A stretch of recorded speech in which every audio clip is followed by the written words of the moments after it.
mother, Krishna Bose. Brother was Dr. I've lost him already, yes? He's moved to the back. Dr. Sumatra. His Excellency, the High Commissioner from India, Mr. Vijay Gukhale. YB, Dato Malik, thank you so much for gracing this event. Dear Mr. Idris Tuan Haji, a great friend and someone who links with the issues that we're going to discuss today greatly. Ms. Salma Koo, the President of the Penang Heritage Trust. Mr. Hamdan, the Executive Director of Think City. Brothers and sisters, Assalamu alaikum and welcome to the Penang lecture. This series of Penang lectures, as you know, is an attempt to revive, deepen, and widen the knowledge about this place we call home. Communities are always about people, they are about places, and they are about passions. And Penang has many of them, really many of them. I was reminded by Brother Hamdan this morning about the unique position of Penang. When over 200 years ago, we began this new journey called, that time, Georgetown, Prince of Wales, but already globally known as Penang. We were in the center point and on the route of two civilizations that were making up half the world's global economic product, and that was the South Asian and the East Asian civilizations. And it was the exchange between these two civilizations at that time that was the dominant economic force of this globe. Today, of course, the world has changed. These two civilizations, because they were also colonized, smashed, destroyed in various kinds of ways, lost their position, but they are now coming back. And these civilizations now are beginning to have a new power and a new force. And so with it also, Penang is now beginning to see a new role. Our function as a cosmopolitan place, our function as a global manufacturing center.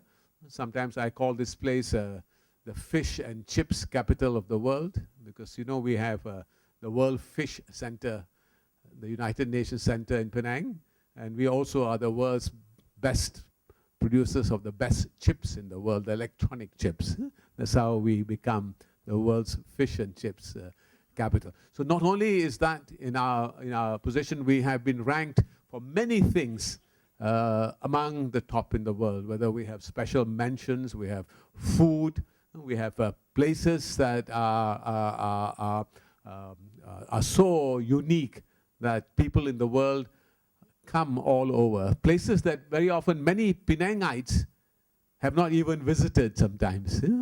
People even don't know that we are among the top world's largest places for pilgrimages. And nobody would think about Penang that. But this is the story of the St. Anne's Church and all that happens around there. So there are amazing layers of stories. And number of us, and we have to thank two young persons at that time, Salma Koo and Neil Kaur from the Star. And this was a combination of the Penang Heritage Trust and the Star, where over a decade ago, a whole program of the Penang story was done. This was such a unique global event. It was unbelievable, where we got every community to tell their story. And these were documented in papers, I think also sounds, but maybe not so much films, because films were very difficult to make at that time. But we developed and had an amazing, you can say, resource. Not only was there a resource, the people who got ignited, whose enthusiasm got ignited, whether it was the understanding of the Parsi community or the Gujarati community, or it was the understanding of different kinds of communities who were Muslims from this place, the Christians who linked up, the Buddhists who linked up, and many others. It was just amazing. The Jewish heritage of Penang, again, was just amazing for people. So people made discoveries. And people who were from the Indian community, the bulk of them had never known that there was in the 3rd century a stone in the compound of the St. Anne's Church where there is writing in Sanskrit. And say, oh really? I must go and visit there. They talk about Bujang Valley. Very few had even visited. So the story around here suddenly became alive. And Penang generated that exercise. A few years ago, we decided that we must continue to this a momentum. That not only we discover the stories within, but we also begin to look beyond, because Penang's global role and regional role was also a very significant one. And lots of people had forgotten how we were both inbound place for interesting, unusual people like Sun Yat-sen, or an outbound place for people like Dr. Wu Lente, who was an amazing person who helped China. So many people, Al-Hadi, the great Islamic thinker, and you can name them, many, many unusual elements. And now, of course, among other things, we are also one of the world's leading global civil society institutions. People don't know that, for example, we are the world headquarters of the breastfeeding movement for the whole world in Penang, which surprises people, apart from organizations like the Third World Network. So the spirit of community, the spirit of civil action is something very remarkable. And we said we must keep this alive. And we began to start searching for stories. And one of the stories that emerged was that of Rabindranath Tagore. And his story was an amazing story, that he had actually visited this place. We learned more about that particular story. But when we first discovered it, we discovered it in a building that is dedicated by the Chinese community to education. And that's the Hu Yu Xia building. And in the Hu Yu Xia building, there is a foundation stone in marble where Rabindranath Tagore came and he laid the foundation stone. And on top of that was a beautiful photograph from the time when he was there, which was many, many, many years ago, always with a garland put there. And lots of the people who were in the building, or even in the organization, had even forgotten who this person was. They thought maybe it was some guru. Every time somebody passed by, they just gave a little thing. They didn't know that here was a Nobel laureate in literature who had played such an important role, and for an Indian and China. And I talked about those two great civilizations, both of them meeting and creating and helping an institution in Penang. Yeah? That's so to begin to feel this new, you can say, this spirit of understanding how Penang was in the global map for many of these kinds of happening, I've asked, again, a very special person in Penang to begin this particular session by sharing a little bit of the soul and the spirit of Tagore. The interesting thing is that here she is in Penang, but she is a Bengali. And a Bengali, as should be understood, not the corrupted form in Penang, where every time when they talk about a Bengali, they're actually referring to a Sikh gentleman. Yeah? And that confusion itself is, of course, part of the history, because the East India Company ruled us, and because the soldiers came and they were part of the Bengal regiment, they were referred to as Bengalis, because we were ruled from Bengal. Yeah? Bengal was our master, the East India Company. She's also been in University of Science Malaysia for 35 years. She's a poet, a literary person. She's done some remarkable books. The titles are like The War of the Warrior, The Way of the Warrior, Battling Issues with the Sword of Wisdom. Yeah? Rainbows of Malay Literature, Unveiling the Garden of Love. Exploring Space in Language and Linguistics. It gives me great pleasure to invite Dr. Lalita Sinha to share with us the soul of Rabindranath Tagore. Please welcome.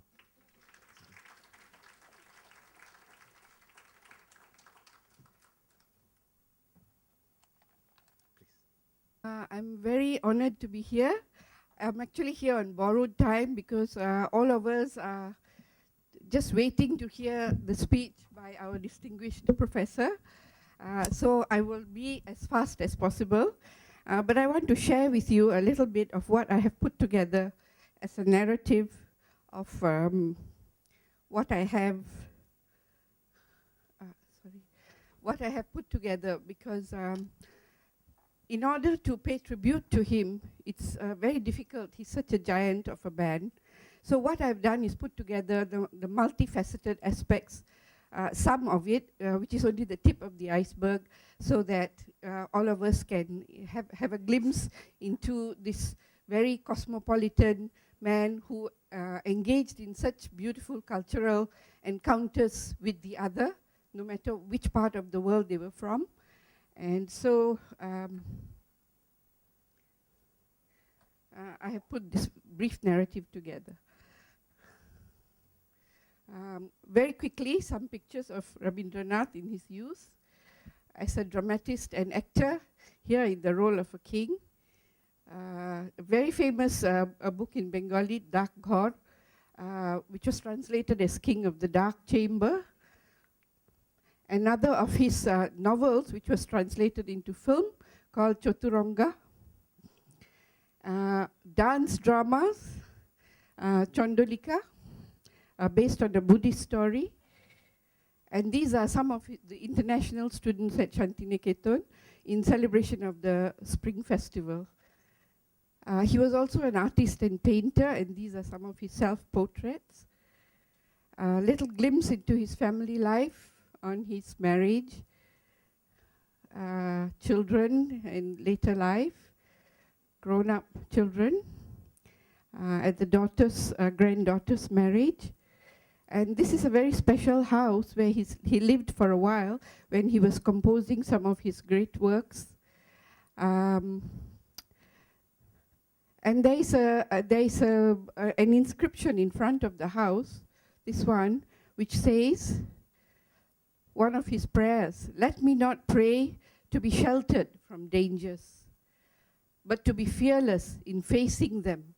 Rabindranath faced a lot of challenges in life, a lot of great tragedies. His children died, his wife died. I think several members of his family were gone. So as you will see later on in his poems and in his songs, there's a great deal of sadness. But as they say, tragedies in life spur us on to greater heights. And most of his songs, although they are dedicated to a beloved, they are actually to the divine beloved. They are mystical in nature. Some of his friends, fellow Nobel laureates, Helen Keller, Ananda K. Kumaraswamy, he led the group of philosophers who call themselves the traditionalists, who always make this call back to ancient traditions of the world, especially the Eastern world. Albert Einstein, and with Gandhi. This is the young Indira Gandhi. He made a lot of visits to many places during his career. This is in China. And this is a part of his visit to China. And nearer to our own times, this is Professor Tan Chung, who is a scholar of Rabindranath studies. He had a very special connection with Islam, actually. And here he is with members of a mystical group, the Majlis in Tehran, Iran. And here I would like to present just a couple of slides, which are actually from my teacher, my professor of comparative literature, who taught me everything I know about comparative literature from USM. This is his slide. He spoke of the mutual openness that existed between Tagore and the Muslims. Qazi Nazrul Islam was a Muslim Bengali freedom fighter. And Tagore's play, Boshanto, was dedicated specially to Nazrul. When Nazrul was detained at Alipur Central Jail, he was also a freedom fighter. This is the telegram that Tagore sent to him. "Give up hunger strike, our literature claims you." There were no barriers, there were no borders between himself and other languages, religions, cultures. So that's a picture of Qazi Nazrul Islam. And what translated as his attitude towards Islam is that in 1928 he introduced the Islamic studies and established a chair for it at Shantiniketan, which is actually an education system, an institution which was sent up directly in contrast to the British system of education that was established by the colonial masters. It was based on the ancient traditions of Hinduism. This is at Sramban. I think if there are any Bengalis here, they might recognize some of your relatives in 1927 who went to welcome him at the station. He wrote in his diary after his travels, Tibet, Mongolia, Malaya, wherever India had preached her wisdom, had been through a genuine human relations. Today, my pilgrimage is to witness those historical evidences of man's holy access everywhere. Also to note is that India of yore did not preach some cut-and-dried sermons, but inaugurated the inner treasure of man through architecture, sculpture, painting, music, and literature, stamps of which remain in the deserts, woods, rocks, isles, rugged terrain, and difficult resolves. Here are some of his better-known descendants.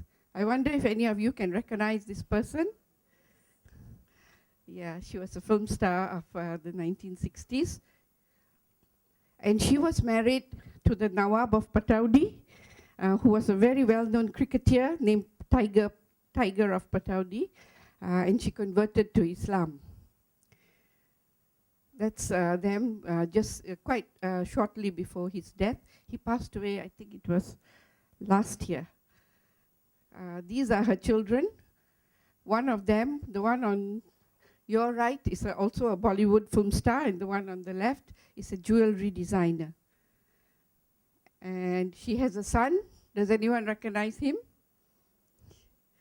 Yes, but very interestingly enough, he just assumed his post as 10th Nawab of Pataudi very recently. His great-grandson, Sharonindranath Tagore, is in the University of Singapore. And he has written extensively on the works of Tagore. He's a philosopher, professor of philosophy. He says Tagore's understanding of universality assumes that particular cultural traditions can provide the basis for understanding and morally relating to others. Tagore aspires to dissolve instances of otherness by enriching one's own tradition through hermeneutic absorption and assimilation. This is a very powerful formula for interacting with the other. And Sharonindranath Tagore translated the final poems of Tagore, which was very well received and won an award. And so the legend lives on. He comes to us through all sorts of ways, stamps. He was the only poet in the world who wrote the lyrics and the music for two national anthems of the world. I guess most of you know that he wrote the national anthem of India as well as that of Bangladesh. I would like to play for you a small excerpt of his voice. It's significant for both Malaysians and Indians because we celebrate our National Day this month.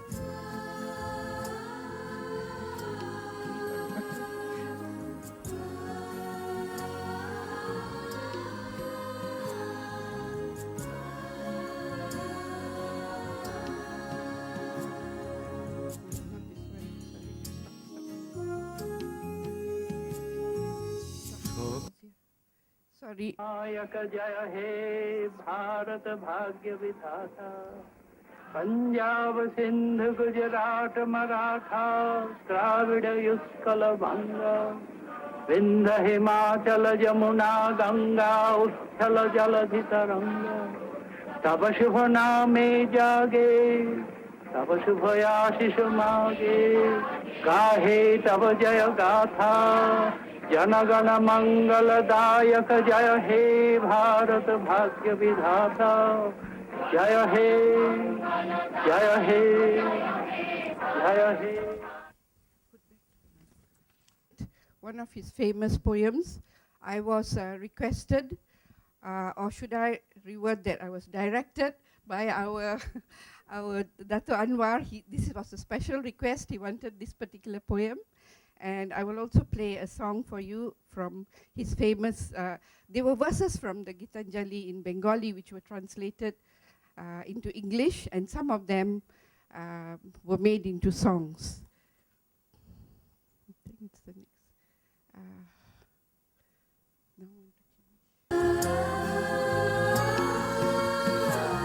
Captures the essence of his sadness.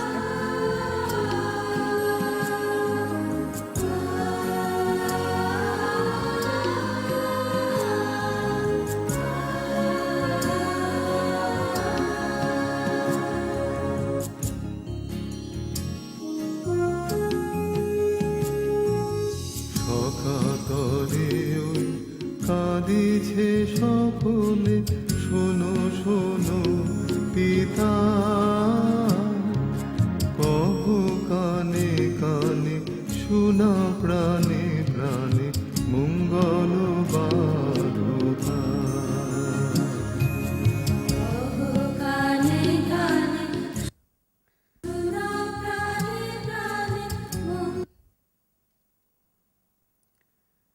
It's dedicated to Dato Anwar for organizing this wonderful event.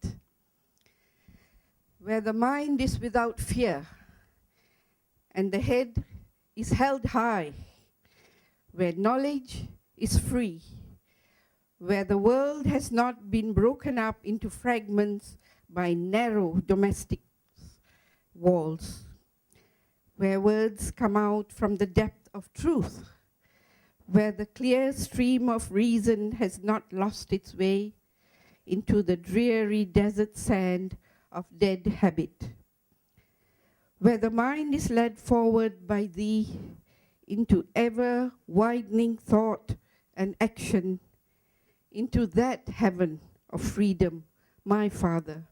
Let my country awake.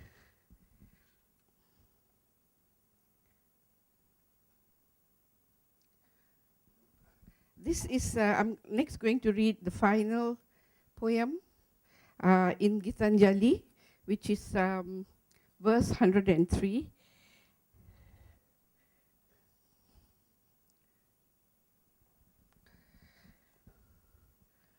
In one salutation to thee, my Lord, let all my senses spread out and touch this world at thy feet.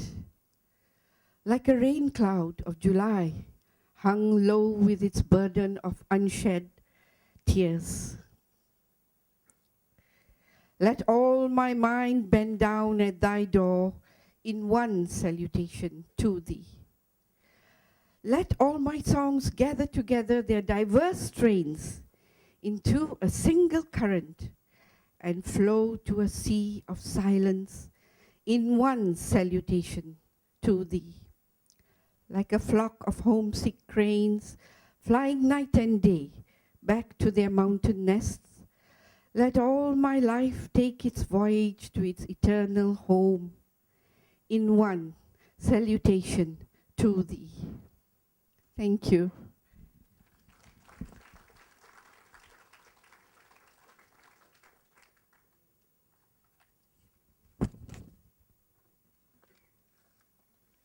Thank you very much, Dr. Lalita Sinha, for that trailer, for that little insight into the soul of a very special person. But that's only the beginning.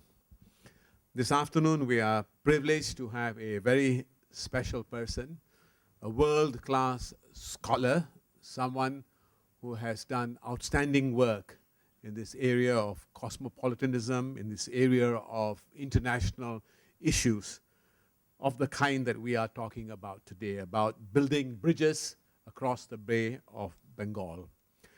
His biodata is with all of you, and what I would like particularly to draw your attention to are the remarkable books that he has written. The books that he has are also available outside for those of you who are interested in purchasing them. His work has taken him to many countries.